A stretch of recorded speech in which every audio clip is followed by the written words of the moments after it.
He is the host of Horseman Radio. It's a podcast of all Stampeders games. Please welcome Brian Balintine. Brian, we brought you on set because, from what we hear, there's a big game happening Sunday that involve our Calgary Stampeders. Yeah, have you heard about it, pal? I think it's called the Grey Cup. Huge game this weekend. Cannot get enough of the idea that our team's going to win their 7th championship this weekend. There you go. And beat the Hamilton Tiger Cats, kind of avenge that 99 loss that happened in BC and get another ring for the finger. Brian's story is very, very interesting because what this guy did, he started off with an idea. Take us from there. We do a podcast. So I was doing some work with the Roughnecks and 7 years ago. Yeah, and 7 years ago we decided to go to what was then GoStampsGo.com.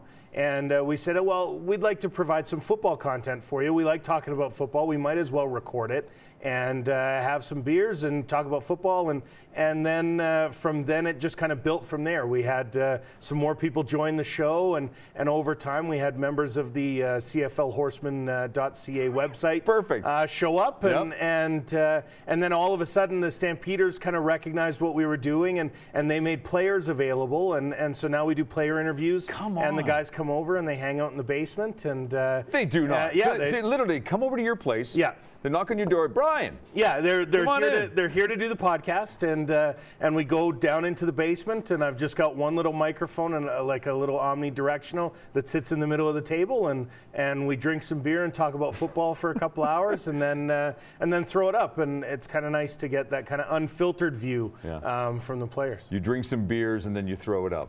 Yeah, well, did you catch that? Throw the podcast up on the website so that way anybody can kind of log on and download it. And so how can we find it? CFLHorseman.ca. CFLHorseman.ca. CFLHorseman.ca. Okay. Yeah, and we have an online forum as well, so people can join up. And if you want to talk about the Stampeders, and it's really the place to go. There's we have a lot of sports media in this city that cover the Stampeders, but sometimes it's 2 o'clock in the afternoon, and you have to talk about football. It's right on the mind right then. We're there, and everybody's talking about football all day long, and so we keep it busy. What do the Stamps have to do to beat Hamilton? Play their game. Play their game. Hold on to the ball. Which is what?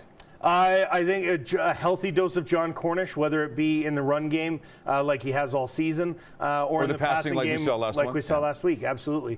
He had 178 all-purpose yards last week. No reason to think he won't have it again this week. Hamilton, we beat them twice already this year without John Cornish, so it wouldn't surprise me to see the Stampeders kind of replicate the success they had on Sunday, put up a 25-30-point victory. Odds are in Stamps' favor, to say the least. Absolutely. But there's always a chance. That's why Hamilton, we still have to play the game.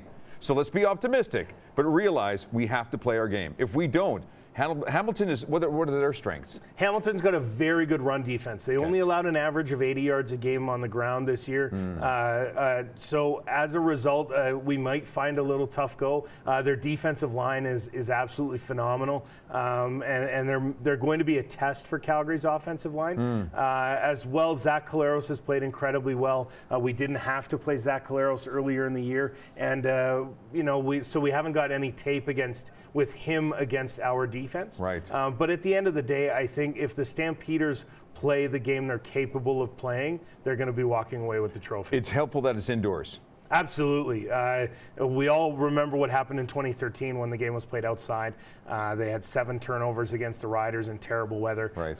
Indoors, I don't think that Hamilton can match up. Certainly the expansion draft earlier this year had something to do with that. It pulled a lot of Canadian talent from teams, but I really think the Stampeders are the deepest team in the league. They were the best team in the league in the regular season with a 15-3 record. I think they're gonna take it home this week. Nachos or wings? Good question. I'm gonna go wings. You can't say both. Well, I'm gonna go wings because Derry and I don't get along. But you throw the wings on the nachos, and then you got a little bit of extra go there. But wings, if I had to pick. Final score. Final score 42-15. Ooh, that much of a blowout? Seriously? I don't accuse me of being a homer too much. But, I get to. Podcast with the Stampeders, what is it again? Horseman Radio at cflhorseman.ca. cflhorseman.ca. Absolutely. cflhorseman.ca. Ryan, thanks, buddy. My pleasure. Go Stamps, Thanks. go. Yeah, you betcha. Where's your jersey, pal? I'm just saying. A lot of other things are happening in and around our city, including the Dumb Waiter. Theater Encounter presents the 1950s play called The Dumb Waiter. If you'd like more information on this fun play, well, here's how you can go get it. theaterencounter.com. This is Trending on Shaw.